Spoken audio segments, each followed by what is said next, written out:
Hey guys, so today we are going to write a narrative story in person point of view, describing the events that followed the Battle of Yorktown. So, the first question that we have to think about is what is the Battle of Yorktown?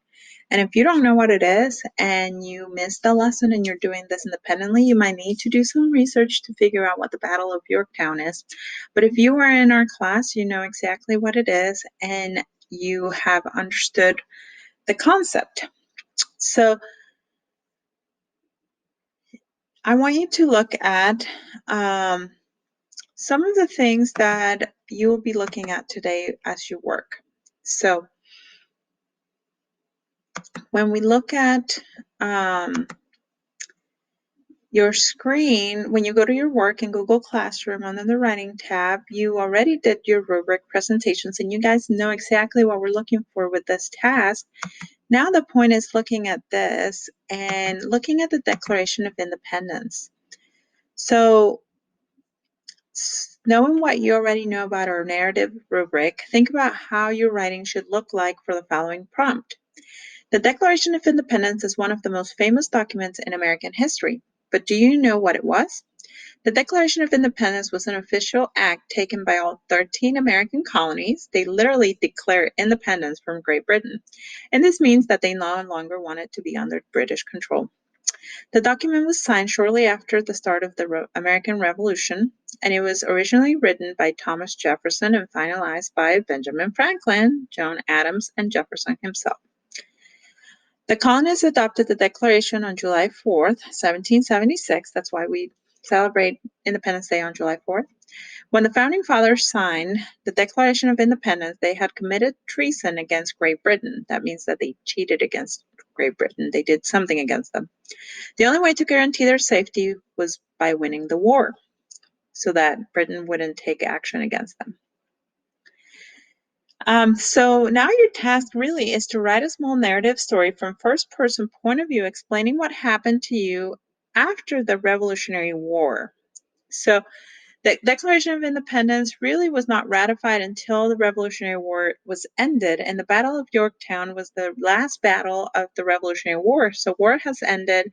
The Declaration of Independence is now ratified and it's in place because Britain has lost the war.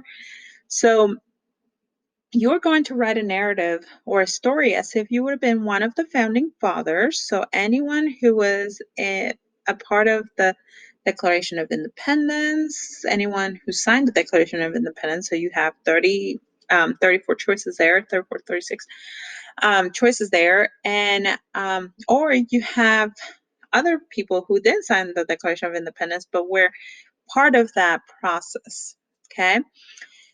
So your story must end at the Battle of must start, sorry, at the Battle of Yorktown, which is really the winning point. So that's where you need to start your story.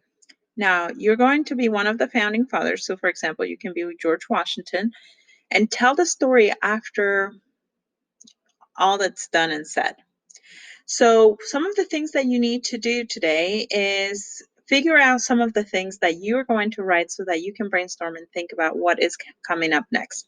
So, you need to think about who the founding fathers are and then choose one of them. And you can probably Google search that and you'll find the answer to it. What the Declaration of Independence gave to the colonists. So, what are some rights that now you have that you didn't have because Britain was in the way? The expectations of the British if they would have won. So that actually applies if you want to do the twist story where let's pretend that the colonies lost the war. So that's obviously a choice. But if you want to twist the story and make it really a fictional story, then a full fictional story, then you'll have to learn like what would the British have done, or what do you think the British would have done to the people if they would have won the war? What would the colonists lack without the Declaration of Independence? So you kind of need to, that goes back to knowing what the Declaration of Independence gave you and what the Battle of Yorktown is, because there were some things that happened during the Battle of Yorktown that will probably, if you add it to your writing, will make it even better, because then you will really show some details of like the war just ended and all of this is left because of the Battle of Yorktown. So When you do this, today really is, well, day one for this task is to take notes, do some research. It really is. So on your slide number 3, you find the things that you need to know. So you're going to do some research on your own and find the answers to all of these and then start brainstorming. Okay, so if I'm going to be Thomas Jefferson, how am I going to write this? What am I going to do?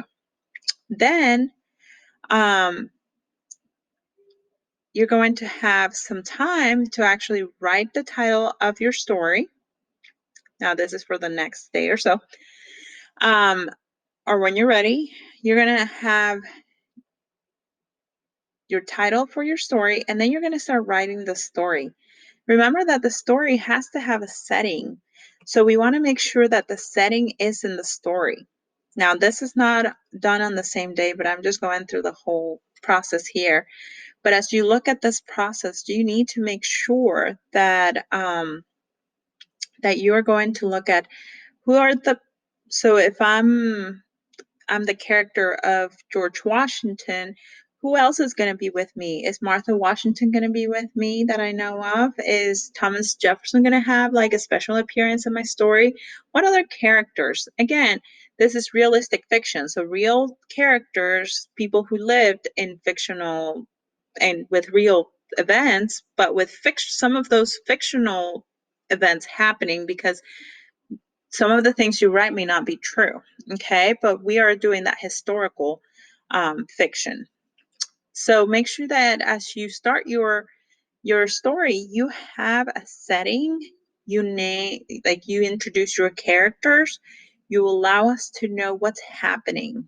It is very important that you introduce the setting, the characters, and what is happening at the time so that we understand where the story begins.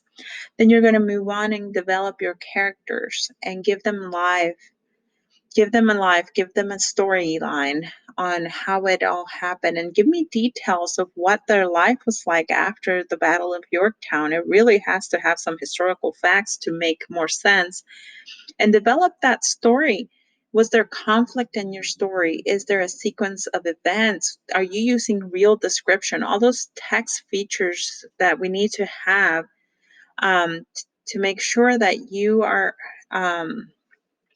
that you're showing a good writing skills. Make sure that there's chronological order as well, that you're not just talking about signing the Declaration of Independence and the Battle of Yorktown just being done, because that didn't happen at the same time. Remember, I mean, the Battle of Yorktown is 8 years later. I mean, after the war, 8 years of war happened there between the Declaration of Independence and the Battle of Yorktown ending.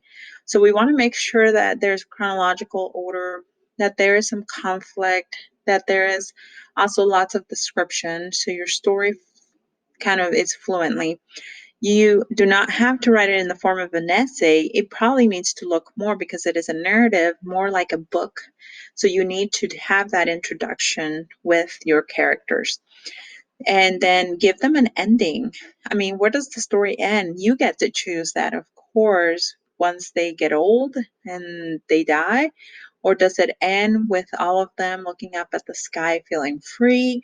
Or, you get to choose exactly how you want that ending to be. Then, when you are all done with your writing, you're going to go into the checklist, and if you notice, you have here some check marks that you're going to click and drag and put over once you've actually gone through your writing and made sure that it's correctly done. So that is actually the very last step, and that is your work for Friday. So think about this. On Monday, we've looked at the rubric. We did our presentations. On Tuesday, you are going to write. You're reading this and you're taking notes, preparing to make sure that you know what your character is, who your character is, and what things you're going to add to your story. So you're going to have all your notes here in preparation for your writing. And then on Wednesday, Thursday, we are going to have the time to write the story. We're going to have the whole story written. And then on Friday, we're going to edit and publish and make sure that we have everything we need. If we have extra time, we're also going to have the opportunity to have others proofread and use our cups to make sure that all of those things are covered, that capitalization, and all the cups that we need to have. So make sure that you have what you need and that you're ready for this week's writing, because it is lots of work, but you need to pace yourself to make sure that you excel at it.